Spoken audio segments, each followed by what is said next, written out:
Well, I have got a prepared presentation, but before that, may I just say how humbled I am today to have heard so many people talk so frankly about so much distress and pain. And it makes me think that maybe what I'm going to talk about is a little complacent, because it's about some of the smoother relationships, and I'm pleased to say that includes me, and how they've developed. Not without pain. Aliane was excellent in the point she said, you've got to work at it. You definitely have. Who here would like more love? Wonderful. And who would like more happiness and fulfillment? Nafisa. Wonderful, right. Now, I've got a couple more questions. You don't have to put your hand up for this, but who has been in a relationship which you thought was going all right, pottering along, and then suddenly or slowly your partner walked out? Oh, putting up hands, all right, there. And another scenario, you're in a relationship which is doing all right, you thought, again, going along, pottering along, and suddenly you realise that love had walked out. Okay. Well, would you rather be either over here or over here?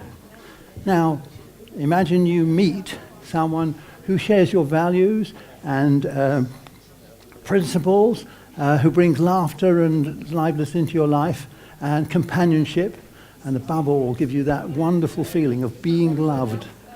It empowers you to the point where you think you can do anything or put up with anything. So what I'm going to say is that if you are or were over there and you want to be over there, would you agree that something has to change? Right. Well, I think a lot of this is to do with the perception of love, because we are fed so many myths. So you might say, well, what qualifies you to get up there and talk about love and relationships? And there are two reasons I would suggest. One is I have been in the same relationship for over 40 years. That means, thank you, that means I've had to withstand quite a few things, choppy waters, storms. I've had to negotiate myself out of things, and I've learnt a lot. The second reason is that I've lived for the last 30 years as a woman and as a man. So that means that I believe that I can see love and relationships problems from both the feminine point of view and the masculine point of view. So what I want to talk about today is what I call the changing face of love. So one of the reasons we feel distressed when a relationship goes wrong is because we were led to believe that if you find love, it's for life. And the two examples I'd give you, who ever remembers hearing the phrase, and they both lived happily ever after? Yeah, and that started very young, and was every fairy story ended that way. But so did every rom-com and every other book. And then the church comes along and says, till death do us part. So we are really programmed to expect that that love will last forever. So in the interest of time, I'm going to be very quick. I believe there are three phases of love. So I've talked about the myth of unchanging love. Well, I think nearly everybody here realizes that changes. And in my case, love has changed. It's different now than it was. And I believe there are three seasons of love: romantic love, working love, and mature love. And why is it important to know the difference? It's because each form of love has a different game plan. So if you get it wrong, it's like turning up at a themed party in the wrong costume, or going to the gym in evening dress. In both cases, you're going to be embarrassed, and you won't get the results you want. Romantic love, here we go.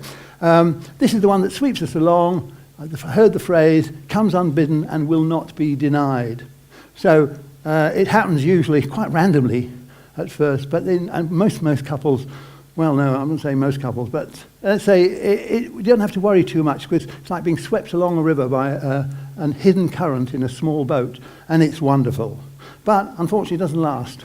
It's got a shelf life of perhaps 2 to 3 years, and it's gradually replaced by what I call working love. So there are children now, you need to have a house to impress your peers, and you need to generate the money to pay for all that. And I characterize it as these two horses, both pulling either a plough or a heavy load, and the main thing is all the attention is on going forward. And guess what? They don't look at each other. Now this period is not 2 or 3 years, this is more like 20 to 30 years. So guess what happens if they don't look at each other and they don't interact? The love fades and dies. Who here knows couples who split up when they've got young dependent children? Yeah, it's tragic, isn't it? But my belief is that the stress and strains of working love have got on top of them, and the love has dissipated. It's the love that holds them together during that period and enables them to get through. But suddenly things start to get easier, and there's a realization there's a bit more money now, the children are growing up, and what's more, there's a bit more time. And with that time, there's time to look around and make choices.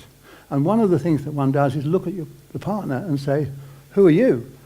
You're not the person I got together with years ago. And as a result of the 20 to 30 years, they have changed. And so have you. So now you have to decide, is this the person I'm going to spend the second half of my life with? Or am I going to look around for something else? I mean, circumstances can change, maybe because somebody walked out. You have to do that thing. But either way, mature love is a different ballgame. And I've put together a program called How to Find Love in Middle Life. It's an online video program. It's very simple and available, with some help from the game of chess.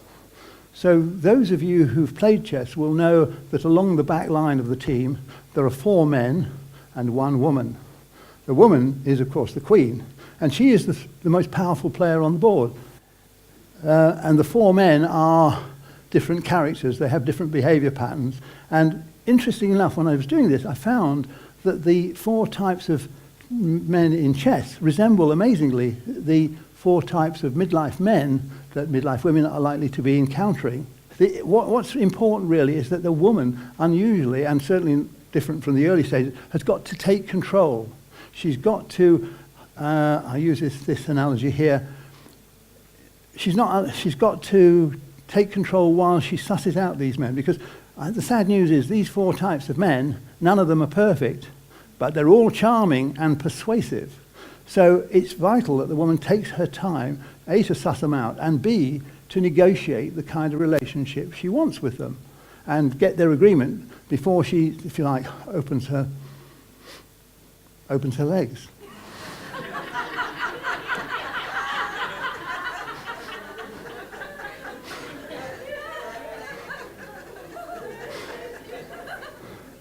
So, I think we need to end. Yes, to find out more about this course and these men, I've put together this course. It's on a special offer. I've got some leaflets out on my table out in the lobby there, and it's a limited time offer. So if you're interested in finding out about these 4 guys, and if you recognise them in people you know, men you know or have known, I think you'll find it very illuminating. Also, my book, which is next slide. Love, Sex and the Midlife Woman, that was really my journey to find out what I should be doing. Because I knew and I still know, so many midlife women who've had difficulties and challenges. That's where I got my information for 2 or 3 years. Well, it's not like it's longer than that. Midlife men and women have been coming and talking to me about their issues, and suddenly I realized this is the book. So, thank you very much for listening, and as I said, if you want to find out more about the course, come and see me. If you want to find out more about my book, come and see you. And can I finish with a wish, which is that all of you, irrespective of you taking any notice of my ideas, finds the lifestyle and love style that will suit you for the rest of your life. Thank you.